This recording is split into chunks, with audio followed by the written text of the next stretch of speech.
நாம் கேட்டிருக்கிற தேவனுடைய வார்த்தை என்னவென்றால், நீங்கள் பூமிக்கு உப்பாய் இருக்கிறீர்கள் என்று யார் சொன்னது? இயேசு. யார் சொல்லுங்க? இயேசு. நீங்கள் பூமிக்கு என்னவா இருக்கிறீர்கள்? உப்பாய் இருக்கிறீர்கள். மத்தேயு சுவிசேஷம் 5ஆம் அதிகாரத்தில் இருக்கிறது. நீங்கள் பூமிக்கு உப்பாய் இருக்கிறீர்கள் என்று சொன்னார். ஸ்தோத்திரம். இந்த பூமியிலே, உலகத்திலே கர்த்தர் நம்மை ஏதோ வெறுமையாய் வைக்கவில்லை. எப்படி ஒரு வீட்டுக்கு, ஒரு குடும்பத்திற்கு, ஒரு ஆகாரத்திற்கு உப்பு எவ்வளவு முக்கியமோ அதுபோலதான் இந்த உலகத்திற்கு நீ முக்கியம். உன் வீட்டுக்கு நீ முக்கியம், உன் குடும்பத்துக்கு நீ முக்கியம், இந்த சமுதாயத்திற்கு நீ முக்கியம். உன்னை நீ அற்பமா நினைக்காத, உன்னை நீயே வேஸ்டா நினைக்காத. நான் இருக்கிறதே வேஸ்ட் இல்ல. வேஸ்ட் எல்லாம் கடல் பூமியில இருக்கிறது இல்ல. இன்னொரு வார்த்தை சொல்கிறேன், இயேசுவோட பிள்ளைகள் யாருமே வேஸ்ட் கிடையாது. கையை தட்டுங்க. இயேசுவோட பிள்ளைகள் யாருமே வேஸ்ட் கிடையாதுங்க. யாருங்க சொல்றது? இயேசப்பா பிள்ளை, இயேசுவை கடவுளாய் அங்கீகரித்தவர்கள் ஒருவரும் வீணானவர்கள் அல்ல, வேஸ்டானவர்கள் அல்ல. கர்த்தருக்கு ஸ்தோத்திரம். ஏதோ ஒரு நோக்கத்திற்காக, ஏதோ ஒரு பிரயோஜனத்திற்காக தான் இந்த பூமியிலே, இந்த உலகத்திலே நீ இருக்கிறாய்.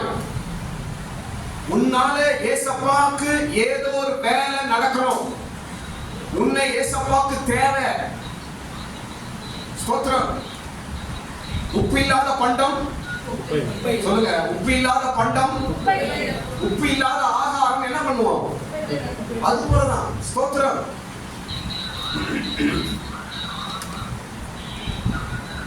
நீ இருக்கிறதுனால தான் சில காரியங்கள் ஆண்டவர் செய்து கொண்டிருக்கிறார். நீ ஜெபிக்கிறதுனால தான் சில காரியங்களை ஆண்டவர் செய்து கொண்டிருக்கிறார். நீ கண்ணீர் விடுகிறதுனால தான் சில காரியங்களை கர்த்தர் நடத்தி கொண்டிருக்கிறார். நீ வேதம் படிக்கிறதுனால தான் சில காரியங்களை கர்த்தரோடு பேசிக் கொண்டிருக்கிறார். நீ இருக்கிறது நல்லது, உன்னை கடவுள் வச்சிருக்கிறது நல்லதுதான். ஏதோ ஒரு காரியத்துக்காக, நன்மைக்காக உன்னை வைத்திருக்கிறார். நீ பூமிக்கு உப்பா இருக்கிறார். ஆமென். ஸ்தோத்திரம். நான் ஒன்றும் சும்மா இல்ல, ஏதோ ஒரு நோக்கத்துக்காக கர்த்தர் வச்சிருக்கிறார்.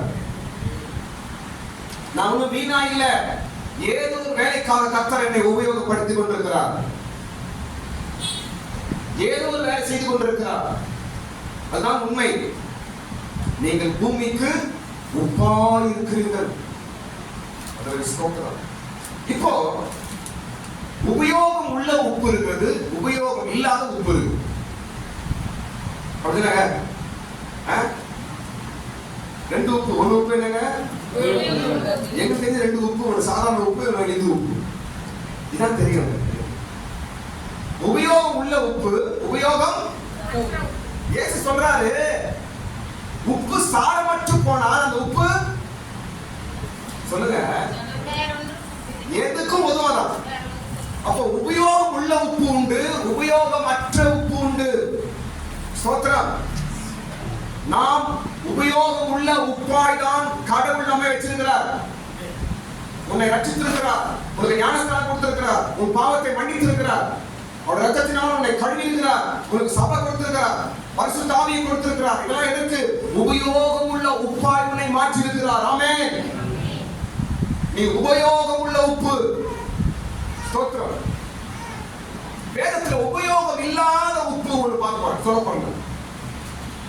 Useless salt. உபயோகமே இல்லாத உப்பு. யாரு? லோத்தோட மனைவி. யார் மனைவிங்க? லோத்தோட மனைவி. அந்த உப்பு எதுனா உதுமா? அந்த அம்மா என்ன மாறிடுச்சுங்க? உப்பு தூணாய் மாறிவிட்டது. லோத்தோட மனைவி உப்பு தூணாய் மாறிடுச்சு. யாரா எதுக்கு மேல அரை கிலோ உப்பு நம்ம சுவாமி எடுக்க முடியுமா? எதுக்குன்னா உதுவும் அந்த உப்பு? சொல்லுங்க. அப்ப லோத்தோட மனைவி என்ன உப்பு?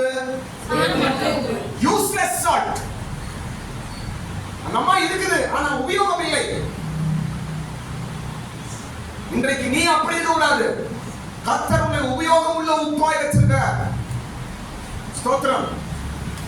உன் வீட்டுல உபயோகம் உள்ள உப்பு, உன் குடும்பத்திலே நீ உபயோகம் உள்ள உப்பு. ஸ்தோத்திரம். ஏன் இந்த அம்மா யூஸ்லெஸ் சால்ட்டா மாறிடுச்சு? உபயோகம் இல்லாத உப்பா மாறிச்சு அந்த அம்மா. ஏன் தெரியுமா? புருஷனும் பொண்டாட்டியும் சொல்ற பேச கேட்க மாட்டாங்க. அதனாலதான் உபயோகம் இல்லாத உப்பா போயிட்டாங்க. கடவுள் லோத்தை பார்த்து சொல்றாரு, நீ அந்த மலைக்கு ஓடிப்போ அப்படின்னாரு. அதுல என்ன சொன்னா? இல்லை ஆண்டவரே, முடியாது ஆண்டவரே அப்படின்னு. கடவுள் பேச்ச கேட்டானா? திரும்பி பார்க்காதேன்னு அவன் பொண்டாட்டிக்கு சொன்னாரு கடவுள். அந்த அம்மா என்ன பண்ணுச்சு? திரும்பி பாரு. சொல்ற பேச்ச கேட்கல. கீழ்ப்படியாமை. ஏன் யூஸ்லெஸ் சால்ட்டா இருக்கிறோம்? ஏன் உபயோகம் இல்லாத உப்பாய் மாறுகிறோம்? ஸ்தோத்திரம். கீழ்ப்படியாமை. கடவுளுக்கு வார்த்தை, கடவுளுடைய வசனத்துக்கு நாம் கேட்கிறோம்னா நாம யூஸ் இல்லாத பொருளாய் மாறிடுவோம். ஜாக்கிரதை. இன்னைக்கு கடவுளுடைய சத்தத்தை கீழ்ப்படிந்து இங்க வந்ததினால நீங்க தப்பிச்சிட்டீங்க. கடவுளுடைய சொல்லுக்கு கீழ்ப்படிந்து சபைக்கு வந்ததினால நாம் தப்பித்துக் கொள்கிறோம். ஏன் சர்ச்சைக்கு போனோம், ஏன் பள்ளி படிக்கணும், ஏன் ஜெபம் பண்ணணும், ஏன் அப்படின்னு கேட்டு கீழ்ப்படியவில்லை என்றால் ஒன்றுத்துக்கும் உதவாத உப்பாய் மாறிவிடுவோம். ஆமென். கர்த்தருக்கு ஸ்தோத்திரம். இயேசு சொன்னார், நீங்கள் உலகத்திற்கு உப்பாய் இருக்கிறீர்கள்.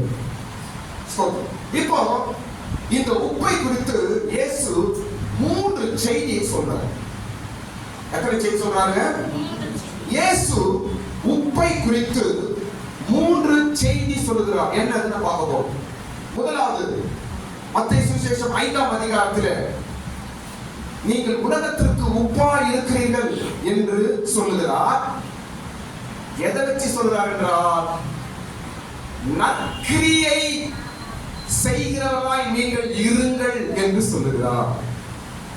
நற்கிரியை, நல்ல காரியம் செய்கிற கிறிஸ்தவராய் இருங்க. அப்பதான் நீங்க உப்பாய் இருப்பீங்க. மத்தேயு சுவிசேஷம் 5ஆம் அதிகாரத்தில் 10 நற்கிரியை சொல்லுகிறார். 2ஆம் வசனத்தை படிக்கும்போது 10 நற்கிரியை சொல்லுகிறார். நல்ல காரியங்களை செய்கிறவராய் இருந்தாதான் நாம் இந்த உலகத்துக்கு உப்பு, இல்லை என்றால் சப்பு. ஸ்தோத்திரம். நற்கிரியை உள்ளவராய் இருங்கள், நற்கிரியை செய்கிறவராய் இருங்கள், நல்ல காரியத்தை செய்கிறவராய் இருங்க, நல்லதை பேசுகிறவராய் இருங்க என்று கர்த்தர் இயேசு சொல்லிக் கொடுக்கிறார். நீ உலகத்திற்கு உப்பாய் இருக்கிறாய். நற்கிரியை. ஸ்தோத்திரம். எத்தனை காரியம்? 10 காரியம் சொல்றாரு பாருங்க. படிங்க. ஆவிலே எளிமை உள்ளவர்கள் பாக்கியவான்கள். எத்தனை வசனம்? 2ஆம் வசனமா? 3ஆம் வசனம். 3ஆம் வசனத்தை ஆரம்பிக்குதுல. 3ல ஆரம்பிக்குது. ஆவிலே எளிமை. இது ஒரு நற்கிரியை. இப்படி இருந்தா நீ உப்பாய் இருப்பாய். 2ஆம் அடுத்த வசனம். துயரப்படுகிறவர்கள் பாக்கியவான்கள். துயரப்படுகிறவர்கள் பாக்கியவான்கள், அவர்கள் ஆறுதல் அடைவார்கள். ஸ்தோத்திரம். 3ஆவது, சாந்த குணமுள்ளவர்கள் பாக்கியவான்கள்.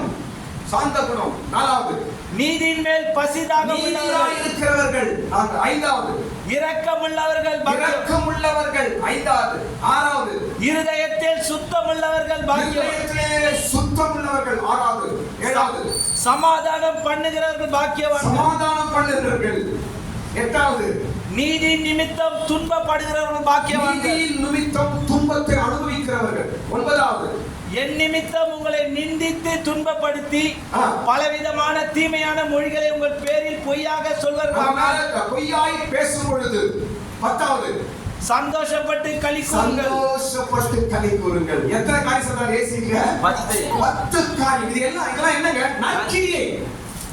இதெல்லாம் சொல்லிட்டு தான் கீழே சொல்றாரு, நீங்கள் உலகத்துக்கு உப்பாய் இருக்கிறீர்கள். நற்கிரியை, நல்ல காரியங்கள் செய்கிற அனுபவம் உப்பு. முதல் காரியம். 2ஆவது காரியம், உப்பை குறித்து இயேசு சொல்ற 2ஆவது செய்தி என்ன என்று பார்க்கும் பொழுது, 2ஆவது என்ன சொல்றார் உப்பை குறித்து என்றால், மார்க்கு 9ஆம் அதிகாரம் வரும்பொழுது, மார்க்கு சுவிசேஷம் 9ஆம் அதிகாரம் வரும்பொழுது 2ஆவது ஒரு செய்தி சொல்றார். அங்க என்ன சொல்றார் என்றால், எந்த பலியும் உப்பினால் உப்பிடப்படுவது போல எந்த மனிதனும் அக்கினியினால் அவன் சோதிக்கப்படுகிறான். 49 வசனம், 9ஆம் அதிகாரம் 49 வசனம் படிங்க. எந்த பலியும் உப்பினால் உப்பிடப்படுவது போல எந்த மனுஷனும் அக்கினினாலே உப்பிடப்படுவான். ஆமென். என்ன இது அர்த்தம்? ஏதோ உப்பு பத்தி இயேசு சொல்றாரு. என்ன இது? முதலாவது உப்பு என்பது நற்கிரியை. நீங்க நற்கிரியை செய்கிறவர்களா இருங்கள், நீங்கள் உப்பா இருக்கிறீர்கள். ஸ்தோத்திரம். எப்பொழுதுமே நல்ல எண்ணங்கள், நல்ல காரியங்கள், நல்ல பேச்சு, நல்ல சிந்தனைகளை உடையவர்களாய் நாம் இருக்க வேண்டும். அப்பொழுதுதான் நாம் இந்த உலகத்திற்கு உப்பாய் இருக்கிறோம் என்று இயேசு சொல்றார். இரண்டாவது என்ன சொல்றாரு? எந்த பலியும் உப்பிடப்படுவது போல. ஸ்தோத்திரம்.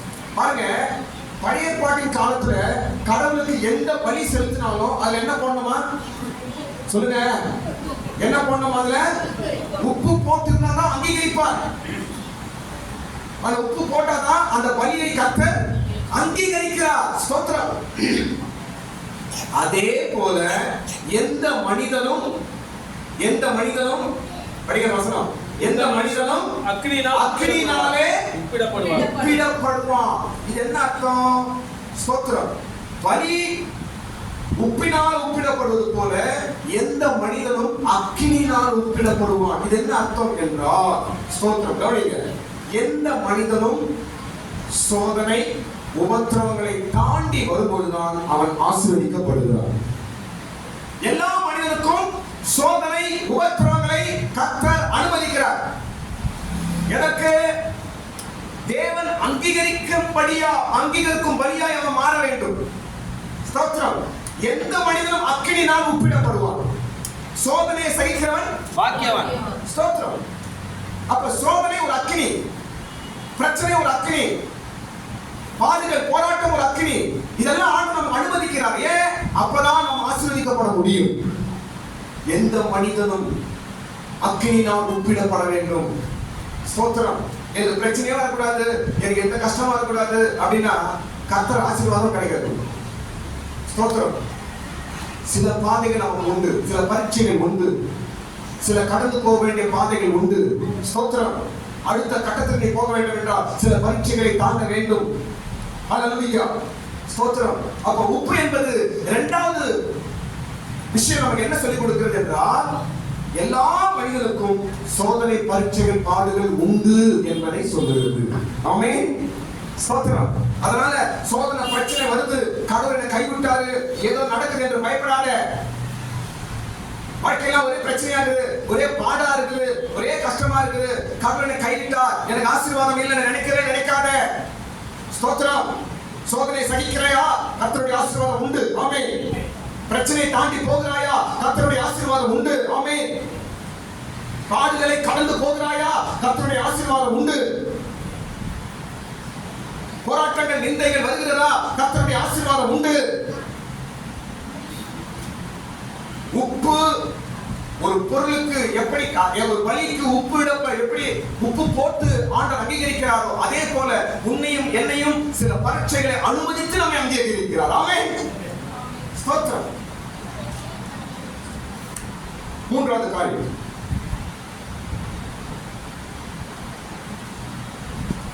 காரியம், என்ன படிக்கிறோம் என்றால், என்ன படிக்கிறோம்? லூக்கா சுவிசேஷம் 14ஆம் அதிகாரத்துல மூன்றாவது ஒரு விஷயம் சொல்றார். உப்பு வச்சு இயேசு.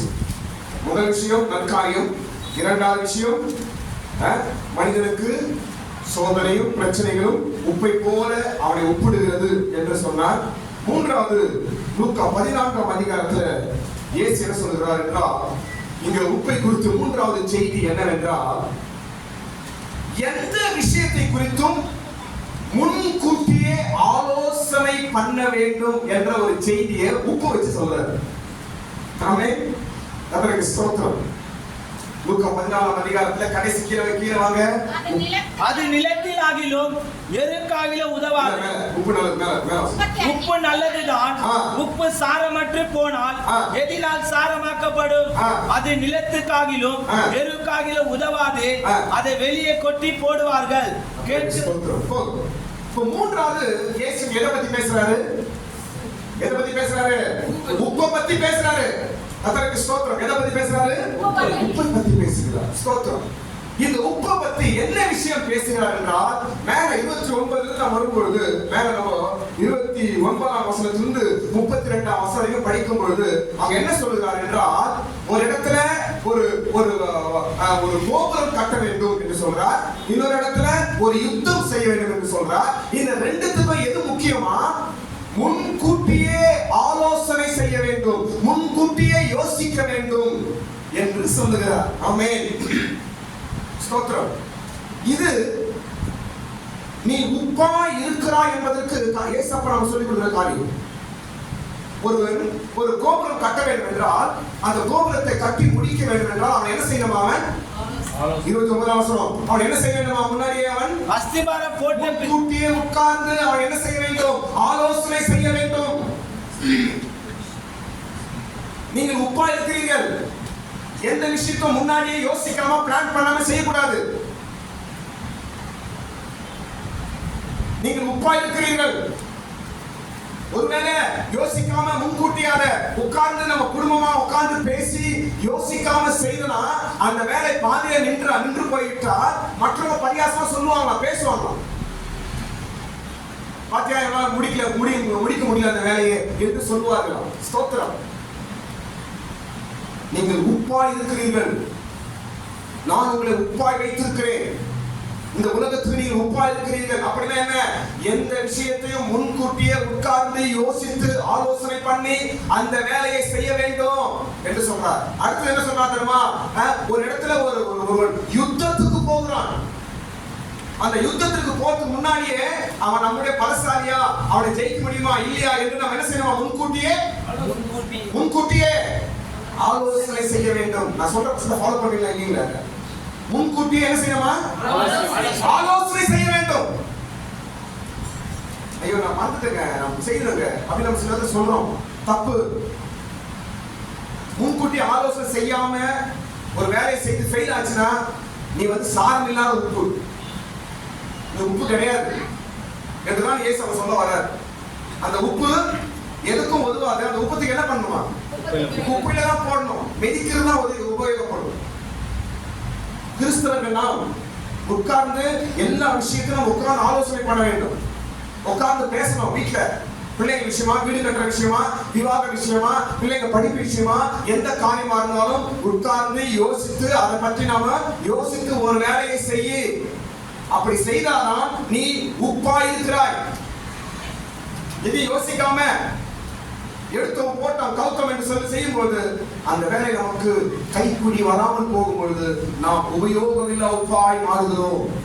ஸ்தோத்திரம். நிறைய விஷயத்துல சீசனுக்கு சொல்லிக் கொடுக்கிறார் இயேசு. ஸ்தோத்திரம். தன்னைத்தான் வெறுக்க வேண்டும், உட்கார்ந்து சமாதானம் பேச வேண்டும். இதெல்லாம் உப்பு அடையாளம். அந்த விரோதி கிட்ட ஒருவேளை அவன் நம்மளுடைய பலசாலி என்றால் அவங்க என்ன போய் பேசணுமா?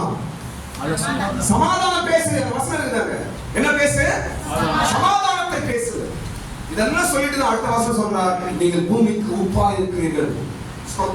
இயேசு உப்பை வைத்து 3 செய்தி சொல்றார். ஒன்று, நற்கிரியை செய்வீர்கள். இரண்டாவது, நமக்கு சோதனை பிரச்சனைகள் வரும், பலி உப்பினால் உப்பிடப்படுவது போல நமக்கும் பிரச்சனை சோதனைகள் வருகிறது என்று பேசுறார். மூன்றாவது என்ன சொல்றார்? முன்கூட்டியே எல்லாவற்றையும் குறித்து நீ ஆலோசனை செய் என்று சொல்லுகிறார். கர்த்தருக்கு ஸ்தோத்திரம். இப்படியா நாம் இந்த பூமிக்கு உலகத்திற்கு உப்பாய் இருக்கிறோம் என்று இயேசு நமக்கு சொன்ன செய்தி. கர்த்தருக்கு ஸ்தோத்திரம். இப்போ இந்த உப்பை குறித்து ஒரு 5 விஷயம் சொல்லி நான் முடிக்க போகிறேன். நாம் எப்படி இருக்கிறோம்? இந்த உலகத்திற்கு நாம் தேவை, இயேசுவுக்கு தேவை. இந்த உலகத்துக்கு நம்ம தேவை. எப்படி வீட்டுக்கு உப்பு தேவையோ அது போல நீங்க உலகத்துக்கு தேவை. அதனாலதான் வச்சிருக்கிறாரு, அதனாலதான் இன்னும் நம்ம நடத்துறாரு, அதனாலதான் இன்னும் மன்னிக்கிறாரு, அதனாலதான் இன்னும் நம்ம காப்பாத்துறாரு. நீ எனக்கு தேவை, நீ எனக்கு தேவை. உன்னை வைத்து நான் இந்த குடும்பத்தை காரியம் செய்ய போறேன், உன்னை வைத்து இந்த காரியம் செய்ய போகிறேன், உன்னை வைத்து இந்த குடும்பத்தை நடத்த போறேன், உன்னை வைத்து இந்த காரியத்தை செய்ய போறேன் என்று ஆண்டவர் நம்மை இந்த உலகத்துல பூமியில உப்பாய் வச்சிருக்கிறார். ஸ்தோத்திரம். நாம் பிரயோஜனம் உள்ள உப்பு. ஸ்தோத்திரம். இந்த உப்பு என்று பார்க்கும்போது ஒரு 5 விஷயம் நான் சொல்றேன். முதலாவது, இந்த உப்பு என்பது எங்கிருந்து எழுதுறாங்க? இத கடலில் இருந்து எடுக்கப்படுகிறது. ஸ்தோத்திரம். இந்த உப்பு கடலில் இருந்து எடுக்கப்படுகிறது. ஸ்தோத்திரம். என்னத்தை காட்டுகிறது? கடல் என்ற பாவ உலகத்திலிருந்து நம்மை ஆண்டவர் பிரித்து இருக்கிறார். கடலிலிருந்து எப்படி உப்பு பிரிக்கப்பட்டதோ அதுபோல கர்த்தர் உன்னையும் கூட இந்த உலக பாவத்திலிருந்து உன்னை பிரித்து ஒரு நல்ல உப்பாய் உன்னை வச்சிருக்கிறார். ஸ்தோத்திரம். இதை மறந்துடக்கூடாது. இயேசு சொல்லிட்டார், நீ பூமிக்கு உப்பா இருக்கிறாய். எப்படி உப்பா மாறின? உன்னை வேறு பிரிச்சிருக்கிறார். எத்தனையோ பேர் கடல்ல அழிந்து போயிருக்கிறாங்க, எத்தனையோ பேர் பாவத்தில் அழிந்து போய் கொண்டிருக்கிறார்கள். ஆனால் உன்னையோ வேறு பிரித்தாரே. ஸ்தோத்திரம். உலகத்திலிருந்து, பாவத்திலிருந்து, சமுத்திரத்திலிருந்து, கடலிலிருந்து நம்மை வேறு பிரித்தார். ஸ்தோத்திரம். ரட்சித்தார், நம்மை வேறு பிரித்தார், நம்மை அழைத்தார். ஸ்தோத்திரம். உலக ஜனங்களிலிருந்து நம்மை வேறு விதமாய் மாற்றினார். அதனால் நாம் உப்பாய் மாறி இருக்கிறோம். ஹல்லேலூயா. இன்னைக்கு உப்பாய் எப்படி மாறினீங்க? ரட்சிக்கப்பட்டதனால் நாம் உப்பாய் மாறி இருக்கிறோம். ஆமென் சொல்லுங்க எல்லாரும். ஆமென். ரட்சிக்கப்பட்டதனால தான் நான் இன்றைக்கு உப்பாய் இருக்கிறேன். இரண்டாவது காரியம், இந்த உப்பு என்ன நிறம்? இது வெள்ளை. இந்த உப்பு என்ன நிறங்க? வெள்ளை. வெண்மையானது. ஸ்தோத்திரம். வெண்மை என்பது ரெண்டு அடையாளத்தை காட்டுகிறது. உப்பு வெள்ளை கலர். கடல் நம்ம உப்புன்னு சொல்லியிருக்கிறார், நீங்க தான் உப்பு என்று சொல்லியிருக்கிறார். உப்பு வெண்மை நிறம். இது ரெண்டு அர்த்தத்தை காட்டுகிறது. ஒன்று பரிசுத்தம், இரண்டாவது சமாதானம். எப்பொழுது நாம் பரிசுத்தத்தையும் சமாதானத்தையும் காத்துக் கொள்ளும் பொழுதுதான் நாம் இந்த பூமிக்கு உப்பு. ஸ்தோத்திரம். சமாதானம் இல்லை என்றால் உப்பு கிடையாது. பரிசுத்தமா இல்லாமல் இருப்போம் என்றால் உப்பு கிடையாது. ஸ்தோத்திரம். உப்பு வெண்மையா இருப்பது போல உனக்குள்ளே பரிசுத்தம் இருக்க வேண்டும். உப்பு வெண்மையா இருக்கிறது போல உனக்குள்ளே சமாதானம் இருக்க வேண்டும். ஸ்தோத்திரம். பரிசுத்தத்தையும் சமாதானத்தையும் நாம் காத்துக் கொள்ளும் பொழுதுதான் இந்த பூமியிலே நாம் உப்பா இருப்போம், நற்காரியங்களை செய்கிறவர்களா இருப்போம், ஆண்டவருக்கு பிரயோஜனமான பிள்ளைகளா இருப்போம். நீங்கள் இந்த உலகத்திற்கு, பூமிக்கு உப்பா இருக்கிறீர்கள். ஸ்தோத்திரம். மூன்றாவது காரியம், உப்பை குறித்து மூன்றாவது காரியம் சொல்ற பாருங்க. மூன்றாவது காரியம், இந்த உப்பு கரையக்கூடியது. இந்த உப்பு என்ன ஆகும்? தண்ணியில போட்ட என்ன ஆகும்? இது என்ன பண்ணாலும் கரைஞ்சு போயிடும். ஸ்தோத்திரம். நீதான் உப்பு. இந்த உப்பு கரைகிற தன்மை உடையது. ஸ்தோத்திரம். அப்படி என்றால் கவனிங்க, நம்ம தாழ்மை உள்ளவர்களாகவும் எல்லாரோடும் அனுசரித்து போகிறவர்களாக இருக்க வேண்டும். கரைஞ்சிடணும். அப்படியே இதுதான். அப்படியே பிடிவாதமா இருக்கக்கூடாது. எப்படி இருக்கணுமோ கரைஞ்சி போக வேண்டும். தாழ்த்தணும், மற்றவரை நேசிக்கணும், எல்லாரோட அட்ஜஸ்ட் ஆகி போகணும், எல்லாரோட சமாதானமாய் போகணும், எல்லாரோட இசைந்து போகணும். இதான் உப்பின் தன்மை. ஸ்தோத்திரம். உப்பு கரையில் என்ன ஆகும்? உப்பு கரையில் அந்த பொருள் உபயோகம் பண்ண முடியாது. அப்படின்னாங்க உப்பு கரையில தான் வேலை. ஸ்தோத்திரம். உப்பு கரையில் என்னன்னா கரையிலே போட மாட்டோம். கல்லுப்பு போடுறாங்க. அந்த மாதிரி கல்லுப்பு போடுவாங்க. அந்த கல்லுப்பு என்ன பண்ணுவாங்க? கரையில வரைக்கும் விட மாட்டாங்க. என்ன ஐயா? ஆமென். ஸ்தோத்திரம். ஒருவேளை நீ கரையில வரைக்கும் கடவுள் விட மாட்டாங்க. போட்டு தேய்ச்சி கடவுள். ஸ்தோத்திரம். அல்லேலூயா. பரலோகம் போனா ஆண்டவனை கரை வச்சுனாரு. நீ வேணா பரலோகத்துக்கு தேவையில்லை அப்படின்னா அப்படியே விட்டுவாரு கடவுள். நீ கரையா வெளிப்போ அப்படின்னு. ஸ்தோத்திரம். ஆனால் நம்மை தேவன் கண்டித்து உணர்த்தி நம்மை அடிச்சு உடைச்சி நம்மை கரையை செய்கிறார் என்றால் கர்த்தர் நம்மை நேசிக்கிறார் என்ற அர்த்தம். கையை தட்டுங்க. ஹல்லேலூயா. ஆமென். உன்னை கரையை செய்கிறார். ஸ்தோத்திரம். எதுக்கு அவங்களுக்கு ஆவே ஆகாது அப்படின்னு நினைச்சா எங்க ஆதாரம் அங்கதான் இந்த கடவுள் வைப்பாரு. ஏன்னா நீ முட்டி மோதி காயணும் இருக்காது. ஸ்தோத்திரம். ஹல்லேலூயா. சில இடத்துல நமக்கு செட்டான இடத்துல நம்ம கடவுள் வைப்பாரு. வேலையா இருக்கட்டும், குடும்பமா இருக்கட்டும், சொந்த பந்தமா இருக்கட்டும், சமுதாயமா இருக்கட்டும், நம்ம படிக்கிற இடமா இருக்கட்டும், வேலை செய்யற இடமா இருக்கட்டும், சில சூழ்நிலையில நமக்கு அவங்க சில ஆவாத இடத்துல நமக்கு அடிக்கடி அதிகமா வரும். ஏன் சொல்லுங்க அது? ஏங்க உங்களுக்கு அழகான, உங்களுக்கு பிடிச்சமான இடத்துல கடவுள் கொண்டு வைக்கலாமே. ஏன்? நீ கரையணும். என்ன பண்ணோம்? கல் உப்பு கரையில என்ன பண்ணுவாங்க? நல்ல இடிச்சதை கரையை விட்டுரும். ஸ்தோத்திரம். இதுக்குதான் ஆளாத ஆளோட சேர்த்து வைக்கிறது கடவுள். குடிக்காத ஆள்கிட்ட கடவுளை சேர்த்து வைக்கிறார். குடிக்காத இடத்துல கடவுள் வைக்கிறார். குடிக்காத சூழ்நிலையில கடவுளை வைக்கிறார். ஏன்? நீ கரைய வேண்டும். நீ கரையில உப்பா இருக்க வேண்டும். ஆமென். கர்த்தருக்கு ஸ்தோத்திரம். அதான் ஆண்டவர் எதிர்பார்க்கிறாருங்க. அவருடைய உப்பு நாம். யாருடைய உப்பு நாம? இயேசுவுடைய உப்பு. நீங்கள் உலகத்திற்கு உப்பா இருக்கிற. நான்காவது காரியம், சீக்கிரம் நான்காவது காரியம் என்னவென்றால், இந்த உப்பு என்ன செய்யும் என்றால் பொருட்களை கெட்டு போகாமல் பாதுகாக்கும். அப்படின்னாங்க உப்பு என்ன செய்யும்? பொருளை என்ன செய்யாது? கெட்டு போகாமல் பாதுகாக்கும். அதான் நம்ம வேலை. நாம் உப்பா இருக்கிறோம். ஏசப்பா நம்மை ரட்சித்திருக்கிறார். ஏசப்பா நம்ம பாவத்தை மன்னித்திருக்கிறார். ஏசப்பா நம்மை சுத்திகரித்திருக்கிறார். ஏசப்பா நம்மை இந்த உலகத்திலிருந்து வேறு பிரித்திருக்கிறார். ஸ்தோத்திரம். நாம் இந்த உலகத்திற்கு உப்பு. ஸ்தோத்திரம். பிரயோஜனம் உள்ள உப்பா இருக்கணும். ஸ்தோத்திரம். இதெல்லாம் நம்ம கடைபிடிக்கவில்லை என்றால் லோத்து கொண்டாடி தான் இருக்கும். இதெல்லாம் நம்ம கிட்ட இல்லை என்றால், ஒரு உப்போட நேச்சர் உங்ககிட்ட இல்லைன்னா நீ லோத்து கொண்டாடி தான். அப்படின்னா பிரயோஜனம் இல்லாத உப்பு. உன்னால ஒரு பிரயோஜனம் கடவுளுக்கு அது இருக்கவே கூடாது. ஸ்தோத்திரம். நமக்காக ஜீவன் கொடுத்தவருக்கு நாம் ஏதாவது பிரயோஜனமா இருக்கணுமா இல்லையா? ஆமென் சொல்லுங்க. நமக்காக ரத்தம் சிந்தின இயேசுவுக்கு நாம் ஏதாவது பிரயோஜனமா இருக்கணுமே. நமக்காக ஜீவன் கொடுத்த இயேசுவுக்கு நாம் ஏதாவது பிரயோஜனமா இருக்க வேண்டுமே. நீதான் உப்பு. எந்த வகையாவது இயேசுவுக்கு பிரயோஜனமாயிரு. நீ வச்சிருக்கிற இடத்துல பிரயோஜனமாயிரு. உன்னை நடத்துற வழியில பிரயோஜனமாயிரு. உன்னை வச்சிருக்கிற குடும்பத்துல பிரயோஜனமாயிரு. உன்னை வச்சிருக்கிற சமுதாயத்துல பிரயோஜனமாயிரு. உன்னை வச்சிருக்கிற சபையில பிரயோஜனமாயிரு. ஸ்தோத்திரம். பிரயோஜனமுள்ள உப்பு. ஸ்தோத்திரம். லோத்து கொண்டாடி அங்கே நவரே அப்படியே உப்பு ஸ்தம்பமாயிடுச்சு. நாம் பிரயோஜனமுள்ள உப்பா இருக்கணும். ஸ்தோத்திரம். இந்த உப்பு என்ன செய்யுமா? பொருட்களை என்ன செய்யாது? கெட்டு போக விடாது. பாருங்க, எல்லாத்தையும் உப்பு போடுவாங்க.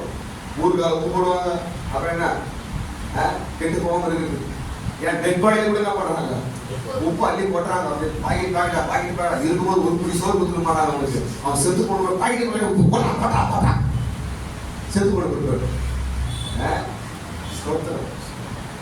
உப்பு பொருட்களை கெடுக்க விடாது. இது என்ன அர்த்தம் என்றால், யாரையும் நரகத்துக்கு போக விடக்கூடாது. யாரும் கெட்டு போக விடக்கூடாது. நீங்க தான் உப்பு. எப்படியாவது அவங்களுக்கு இயேசப்பா பத்தி சொல்லிருக்கணும். எப்படியாவது அவர்களை பரலோகத்துக்கு கொண்டு வரணும். எப்படியாவது அவங்களை ரட்சிக்கணும். எப்படியாவது அவங்களை மனந்திரும்ப செய்யணும். எப்படியாவது அவர்களை பாவத்திலிருந்து விடுதலையாக்கணும். ஸ்தோத்திரம். நீதான் உப்பு. ஸ்தோத்திரம். உன் கூட பழகி பழகி பழகி பழகி அந்த நரகத்துக்கு போறானா, அது யாரோட தப்பு? சொல்லுங்க. நம்ம தப்பு தானே. உப்பா இருந்து காப்பாற்ற முடியாம போயிட்டேன். நான் உப்பா இருந்து காப்பாற்ற முடியாம போயிட்டேன். நான் உப்பா இருந்து கெட்டு போக விட்டேன். குடும்பமா இருக்கட்டும், வீட்டாரா இருக்கட்டும், ஒருவனும் கெட்டு போக தேவ சித்தம் இல்லை. எல்லாரும் ரட்சிக்கப்பட்டு தேவ ராஜ்யத்துக்கு வர வேண்டும் என்று நான் இயேசு விரும்புகிறார். அதனால தான் உன்னை உப்பா இந்த பூமியில வச்சிருக்கிறார். ஸ்தோத்திரம். அநேகரை ரட்சிப்பின் வழியில நடத்துகிற உப்பாய் நாம் மாற வேண்டும். ஆமென். அநேகரை இயேசுவின் வழிக்கு கொண்டு வருகிற உப்பாய் நாம் இருக்க வேண்டும். ஸ்தோத்திரம். கெட்டு போகாம இருக்கணும்னா நாம் ரெண்டு வேலை செய்யணும். கவனிங்க. மற்றவங்க கெட்டு போக கூடாது. கெட்டு போகாம அவங்களை காப்பாற்றணும்னா நீங்க உப்பு. ரெண்டு வேலை செய்யணும். ஒன்று சுவிசேஷம் அறிவிக்க வேண்டும். இரண்டாவது ஜெபம் பண்ண வேண்டும். இந்த ரெண்டும் தான் கெட்டு போகாம காப்பாற்றும். ஸ்தோத்திரம். வேலை செய்யறதுல சுவிசேஷம் சொல்றீங்களா? யாருக்கு சொல்றீங்க? தாலி ஆக மாட்டேங்குது. நான் சர்ச்சைக்கு வந்து பெரிய விஷயம். என்ன காப்பாத்துறது ஃபர்ஸ்ட் இருக்குது. நீங்களும் உப்பு தானே, என்ன காப்பாத்துறது. ஜாக்கிரதையா இருங்க. ஸ்தோத்திரம். காலம் இல்லை, இன்னும் காலம் இல்லை. கூட வேலை செய்யற, கூட படிக்கிறவங்க ஒரு முறையாவது இயேசு பத்தி சொல்லிடு. சொல்லிட்டு வந்து வீட்டில் அவங்களுக்காக ஜெபம் பண்ணு. எப்போ அவங்களை பத்தி உங்களுக்கு ஞாபகம் வருதோ அவங்களுக்காக சோத்திரம் பண்ணு. ஐயோ என் ஃப்ரெண்டு நான் சொல்லியிருக்கிறேன், ஏசப்பா சோத்திரம் சோத்திரம். அப்பதான் உண்மையான உப்பு. உன் வீட்டு பக்கத்துல இருக்கிறான், குடிப்பாட்டத்துல விபச்சாரத்துல கெட்ட வழியில கெட்டு போறான், சான்ஸ் கிடைக்கும் போது ஐயா பைபிள் படிக்கிறீங்களா, ஐயா சர்ச்சுக்கு வரீங்களா, ஏசப்பா ஐயா, அவ்வளவுதான். உன்னால முடிஞ்ச 2 வார்த்தையை சொல்லிட்டு மறுநாள் வந்து வீட்டுல அவங்க ஸ்தோத்திரம் பண்ணு. ஸ்தோத்திரம் அப்பா, ஐயா லட்சியம் லட்சியம் லட்சியம், அவங்க லட்சியம், அந்த சிஸ்டர் லட்சியம், அந்த பிரதர் லட்சியம், அந்த குடும்பத்தை லட்சியம் லட்சியம் லட்சியம் என்று சொல்வதுதான் உப்போட வேலை. அவங்களை காப்பாத்து காப்பாத்து என்று சொல்றதுதான் உப்போட வேலை. ஐயா அவங்க நரகத்துக்கு போக கூடாது, ஏசப்பா அந்த குடும்பத்தை லட்சியம் என்று சொல்வதுதான் உப்போட வேலை. நாசனமா போ அப்படின்னு சொல்றது உப்பு சொல்லாது. எப்பவுமே கெட்டு போ அப்படின்னு உப்பு சொல்லாது. நீ அழிஞ்சு போ அப்படின்னு உப்பு சொல்லாது. எத்தனை பேர் சொல்றீங்க அப்படி? சொல்லிட்டேன் பாஸ்டர், அதெல்லாம் என்ன விஷயமா? நீ நாசமா போ யாரும் சொல்லிருக்கீங்களா? நீங்க கெட்டு போய் யாரும் சொல்றீங்களா? நீங்க நீ நல்லாவே இருக்க மாட்ட அப்படின்னு சொல்றீங்களா? அப்பனா நீங்க உப்பு கிடையாது, நீங்க ஒரு சப்பு. உங்களால் ஒரு பிரயோஜனம் கிடையாது. நீங்க வந்து நோக்கோட கொண்டாடிதான் நீங்க தான். ஸ்தோத்திரம். உப்பின் வேலை பாதுகாக்கிற வேலை, உப்பின் வேலை காப்பாற்றுற வேலை. ஸ்தோத்திரம். என் சபையை காப்பாற்றணும் ஆண்டவரே, எங்க பாஸ்டரை காப்பாற்றணும், எங்க விசுவாசிகளை காப்பாற்றணும் ஆண்டவரே, என் குடும்பத்தை இன்னும் குடும்பத்துல கொஞ்சம் ரட்சிக்கப்படல அவங்களுக்கு ஸ்தோத்திரம். எங்க ஏரியா, எங்க எம்எம்டி பகுதியில எவ்வளவு பேர் ரட்சிக்கப்படல, இயேசுவே அவங்க லட்சியம். ஸ்தோத்திரம். உப்போட வேலை. வேலை செய்யற இடத்துல உன் முதலாளி உன் கூட வேலை செய்யற ரட்சிக்கப்படல, இயேசுவே லட்சியம். உப்போட வேலை. எத்தனையோ பேர் கெட்டு போறாங்க, அழிந்து போறாங்க, ஏசப்பா அவங்க லட்சியம். உப்போட வேலை. நீங்கள் பூமிக்கு உப்பா இருக்கிறீர்கள். உப்பு என்ன வேலை செய்யுது? கெட்டு போக விடுவதில்லை, அழிந்து போக விடுவதில்லை. இதனாலதான் உன்னை வச்சிருக்கிறார் கடவுள். உன்னை ஏன் குறிப்பிட்ட வீட்டுல கொண்டு வச்சிருக்காரு? உன்னை ஏன் குறிப்பிட்ட குடும்பத்துல வச்சிருக்கிறாரு? உனக்கு ஏன் குறிப்பிட்ட வேலையை கொடுத்திருக்கிறாரு? உன்னை ஏன் குறிப்பிட்ட ஜனங்க மத்தியில உன்னை ஏன் வச்சிருக்கிறாரு? உனக்கு ஏன் குறிப்பிட்ட ஃப்ரெண்டு உனக்கு ஏன் கொடுத்திருக்கிறாரு? அந்த இடத்துல நீ உப்பா இருக்க வேண்டும் என்பதற்காக தான். கையை தட்டு. அந்த இடத்துல உன்னை உப்பா எதிர்பார்க்கிறார். ஏதோ ஒரு உப்பின் வேலையை நீ செய்ய வேண்டும் என்று ஆண்டவர் எதிர்பார்க்கிறார். நீ அமைதியா இருந்தா எப்படி? நீ அமைதியா இருந்தா எப்படி? கரைஞ்சு போ, அக்கே சாவு. மற்றவங்களை காப்பாற்ற நம்ம கரைஞ்சுதான் போனோம். ஏசப்பாவுக்கு பிரயோஜனமாக நான் கரைஞ்சு போகணும். நான் கட்டியா தான் இருப்பேன், நான் கல்லதான் இருப்பேன், நான் கரைய மாட்டேன் அப்படின்னு சொல்லாத. மற்றவங்களை காப்பாற்றணுமே. நம்முடைய நேச்சர் அதுதான். உப்போட நேச்சர் என்னங்க? கெட்டு போக விடாது. ஸ்தோத்திரம்.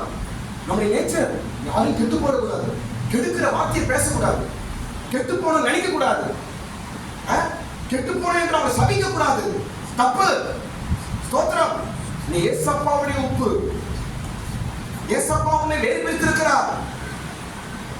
கடல் என்று இந்த முழு உலகத்துல இவ்வளோ பெரிய கடல்ல உன்னை தனியாய் கொண்டு வந்து இந்த பூமியில ஒரு நல்ல உப்பா அவனை அழகா மாத்திருக்கிறார். பத்தியா ஆண்டவர், நீ என்ன செய்யறாய்? ஸ்தோத்திரம். கடைசி காரியம், 5வது காரியம்.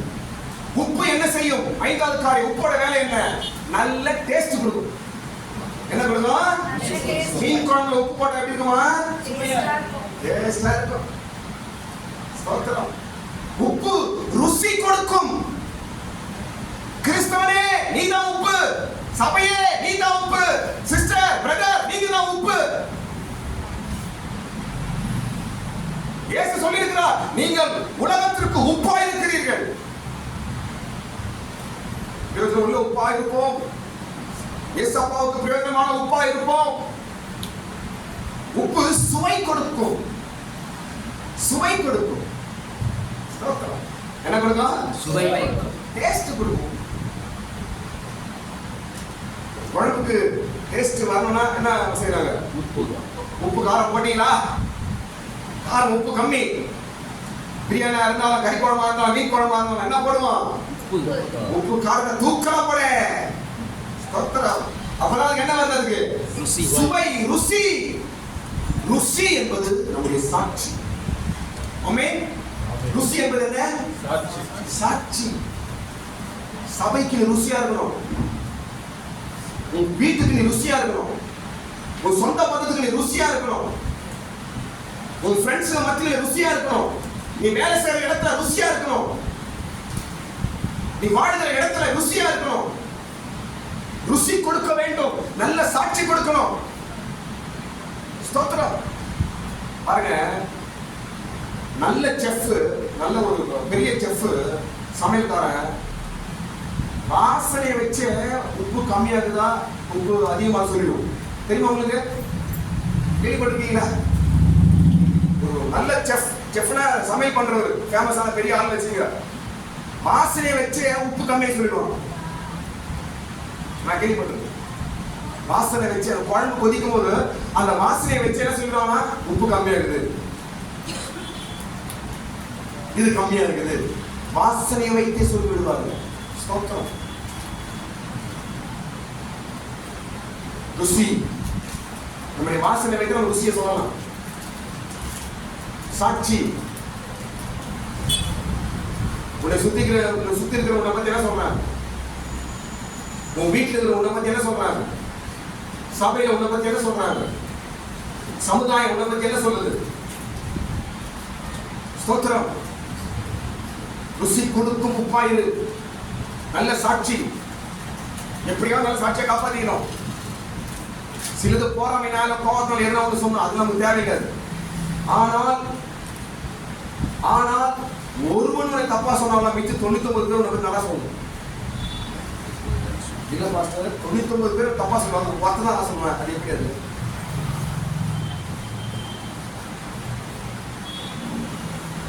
நீ சரியான உப்பு வேலையை செய்யல. ஸ்தோத்திரம். உப்பு ருசி கொடுக்க வேண்டும் என்றால் உப்பு என்ன ஆகணும்? உப்பு ருசி கொடுக்கணும்னா, ஒரு குழம்பு ருசி ஆகுதுன்னா உப்பு என்ன ஆகணும்? என்ன ஆகணும்? கரைஞ்சாதான் ருசி.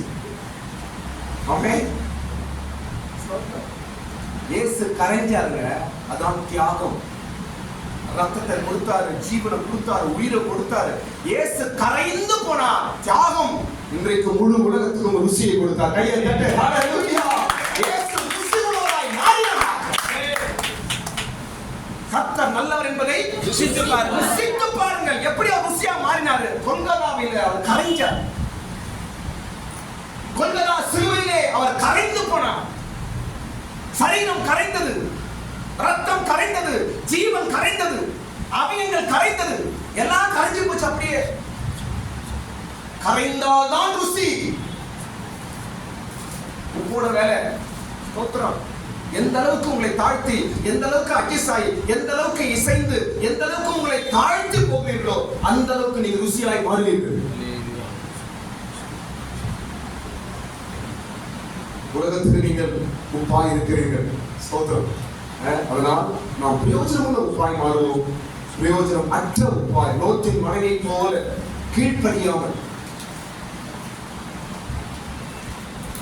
சாரமில்லாத உப்பாய் மாறக்கூடாது. ஸ்தோத்திரம். நற்கிரிகளை செய்தா இருக்க வேண்டும். பாடுகள் கஷ்டங்கள் வரட்டும், கர்த்தரை கொடுக்கிற சகிக்கிற போது நாம் உப்பாய் மாறுகிறோம். எந்த காரியத்தை நாம் யோசித்து, முன்கூட்டி யோசித்து நம் வேலைகளை செய்யும்போது நாம் உப்பாய் இருக்கிறோம். எல்லாம் இயேசு நமக்கு சொல்லிக் கொடுக்கிறார். கர்த்தருக்கு ஸ்தோத்திரம். இந்த நாட்களிலே கர்த்தருடைய இயேசுக்காக நல்ல ஒரு பிரயோஜனமான உப்பாய் கர்த்தர் நம்மை மாற்றும்படி எல்லாரும் ஸ்தோத்திரம் பண்ணுவோம். ஹalleluya. துதிக்கிறோம். ஹalleluya. ஸ்தோத்திரம் ஆண்டவரே, ஸ்தோத்திரம் ஆண்டவரே, ஸ்தோத்திரம் ஆண்டவரே. ஹalleluya. ஸ்தோத்திரம், ஸ்தோத்திரம், ஸ்தோத்திரம், ஸ்தோத்திரம், ஸ்தோத்திரம். எத்தனை நன்மைகள் செய்தீரையா, அது எனக்கென்று நன்றி சொல்லி துதிப்பேனையா. எத்தனை நன்மைகள் செய்தீரையா, அது எனக்கென்று நன்றி சொல்லி